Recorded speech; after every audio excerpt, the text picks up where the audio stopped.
X maupun Y saling memberikan dukungan satu sama lain ke masing-masing departemen produksi seperti itu.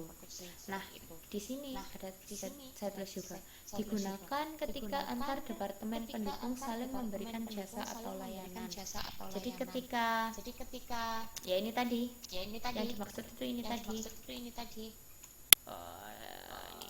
Jadi ketika departemen pendukung saling melayani satu sama lain, itulah yang di saat itulah kita harus menggunakan metode aljabar atau simultan.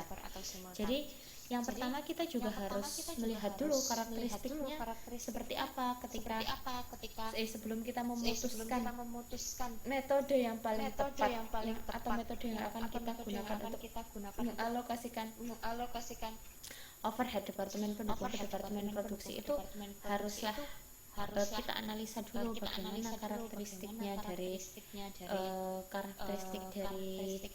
perusahaan tersebut, departemen pendukungnya seperti apa, apakah saling melayani ataukah tidak saling melayani, ataukah hanya bagian atau departemen pendukung tertentu yang memberikan layanan. Itu harus kita analisa terlebih dahulu. Dan sesuai dengan namanya, metode aljabar atau metode simultan, jadi di sini menggunakan persamaan aljabar, menggunakan notasi X dan notasi Y. Mungkin kalau lihat udah kayak pusing duluan gitu ya. Jadi di sini tapi kalau dibaca pelan-pelan dari contoh soal yang ada sih gampang kok sebenarnya. Jadi nanti ini saling dimasukkan. Ketika kita sudah punya persamaan baik itu persamaan X maupun kita sudah persamaan Y juga sudah terisi, nanti saling substitusi, terserah mau X yang dimasukkan ke Y atau Y yang mau dimasukkan ke X, itu terserah. Nanti terserah. Jadi yang jelas setelah kita mendapatkan persamaan X dan persamaan Y itu dilakukan substitusi seperti itu. Nah, cara menghitung atau cara mendapatkan nilai dari persamaan X dan persamaan Y bisa dibaca sebenarnya di modul di halaman 4.24. Dan kalau mau langsung tahu gimana cara mencari X dan Y nya ada di halaman 4.25. Jadi di situ itu kan di halaman 4.25 kan ada dua perhitungan. Yang pertama proporsi yang diterima X dari Y. Nah itu kan ada basis-basisnya kan, ada basis-basisnya. Berbeda dengan ketika kita melihat di proporsi yang diterima X dari Y dan kemudian kita lihat proporsi yang diterima Y dari X, basisnya kan berbeda. Yang pertama menggunakan basis jam kerja total, sedangkan yang kedua menggunakan basis luas lantai total. Nah itu harus disesuaikan. Jadi departemennya karakteristiknya seperti apa, kemudian kita baru memutuskan basis yang tepat digunakan apa. Nah kebetulan di contoh soal ini untuk proporsi yang diterima X dari Y itu basis yang tepat adalah jam kerja total, sedangkan proporsi yang diterima Y dari X adalah luas lantai total. Nanti bisa dihitung. Di situ kalau sudah dihitung dapatlah persamaannya ditulis yang itu di bawah yang di bold. X sama dengan 20.000 ditambah 0,2 Y sama dengan 15 juta 20 juta ya maaf, X sama dengan 20 juta ditambah 0,2 Y, sedangkan Y sama dengan 15 juta ditambah 0,1111 X. Nah di situ langkah berikutnya adalah menyelesaikan persamaan di atas yang tadi sudah saya jelaskan menggunakan substitusi. Terserah mau X yang dimasukkan ke Y atau Y yang dimasukkan ke X.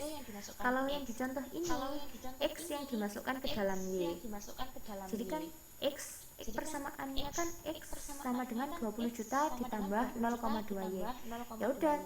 Jadi untuk yang persamaan Y-nya itu kan 15 juta ditambah 0,1111 X. Jadi X yang di persamaan Y itu tadi diisi dengan persamaan X. Jadi kita lihat ya, Y sama dengan 15 juta ditambah 0,1111 dikali 20 juta ditambah 0,2 Y. Nah 20 juta ditambah 0,2 Y itu kan persamaannya X.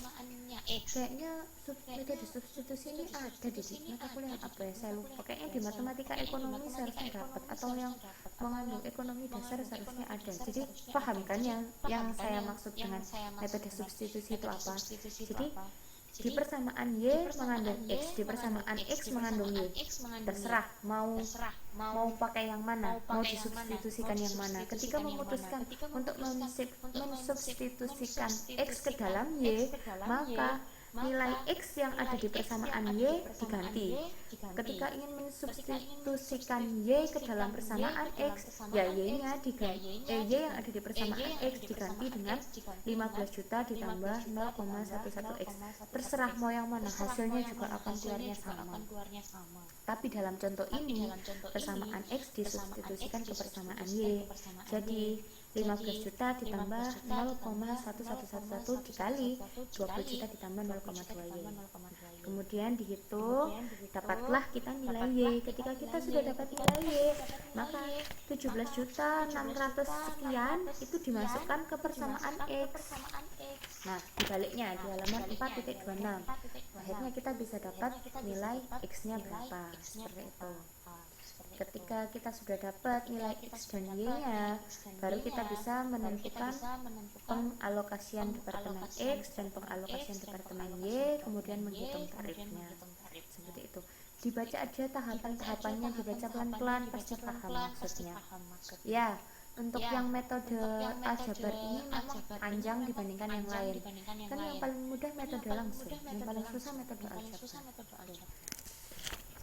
Sebenarnya mudah kok, seperti yang sudah tadi saya bilang, ketiga metode itu sebenarnya mudah. Kalau dibaca pelan-pelan pasti paham. Cuman memang ada proses-proses atau stage-stage-nya, dan stage itu yang harus dihafalkan. Kalau mau cari final resultnya yang dihafalkan stage-nya itu. Pertama kita harus nyari apa, kemudian setelah dapat hasil ini kita harus cari apa. Kalau caranya mah mudah kok, cuma perhitungan biasa, cuma pembagian biasa, cuma memang agak banyak tahapannya gitu aja. Jadi nanti dibaca aja dulu. Nah, terus setelah kita tahu yang tiga metode ini kan, kalau kita lihat ke modul itu adalah jurnal-jurnalan, dan jurnal-jurnalnya ini tuh sangatlah sederhana, tapi saya tidak masukkan ke dalam PPT ya. Coba dilihat aja di modul halaman 4.28 itu kan ada beberapa penjurnalan. Kayak yang pertama yang di halaman 4.28, jurnal yang digunakan untuk mencatat overhead dibebankan di Departemen Produksi sepanjang berjalannya periode adalah sebagai berikut. Sama seperti jurnal biasa, hanya di situ diberi keterangan. Kalau itu khusus penjurnalan Departemen A, ya ditulis saja Departemen A. Kalau misalkan penjurnalan khusus untuk Departemen B, ya Departemen B, seperti itu. Kalau secara global kan kita hanya menulisnya produk dalam proses terhadap overhead pabrik dibebankan, seperti itu.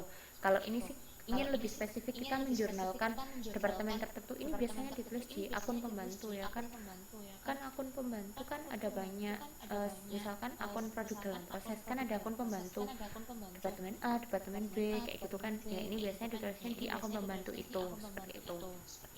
Kemudian kalau ini tadi kan ketika kita menggunakan overhead yang dibebankan. Kalau yang ini jurnal yang bawahnya itu adalah penjurnalan untuk kos tak langsung atau overhead pabrik yang terjadi di departemen pendukung, itu juga harus dicatat. Kalau yang tadi kan di departemen produksi, yang produk dalam proses terhadap overhead pabrik dibebankan, itu kan yang di departemen produksi.